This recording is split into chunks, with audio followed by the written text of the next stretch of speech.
I'll be your nature guide today. Strange anomaly here in Tennessee, but you get a lot of people who breed and raise cows, miniature cows. There's a lady here who's got a couple on a leash.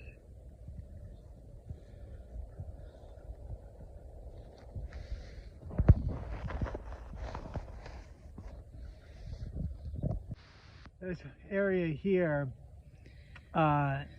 there used to be home to most of Tennessee's black snails. They're incredibly endangered now, almost gone. This area, they're completely eradicated. And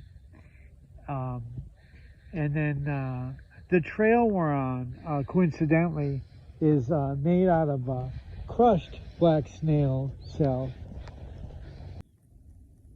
Certain aspects of this park were given over to different architects from around the world. Right here is a camp, like a camp out area you can sleep that was designed by the famous Swedish architect Ernst Kluberscher. And I'll show you here. It's minimalist, but you get tucked in right here. And it's, you know, surprisingly comfortable. I'm sure, you know, sleeping here for 8-10 hours is great. You wake up feeling real refreshed. Okay, let's go. Here is a praying mantis right out on the trail. It's just a weed, sorry.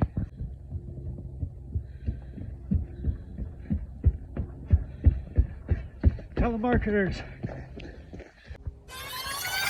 Another Ernst Kluberscher creation. It's a little miniature house for a family. You got the little boy or girl sleeps here. Another little boy or girl here, or a couple of them if they're small, and the parents here. And you get a incredible restful sleep out here in nature. Hey everybody over here. Hey, that's the tour. I hope you enjoyed it. Well, look, if you were here at this fire 150 years ago, you might have been entertained by a story from old Hickory himself, Andrew Jackson. Or he may have just beaten you with a fiery tree branch. Either way, you would have known you were living. Goodbye, everybody.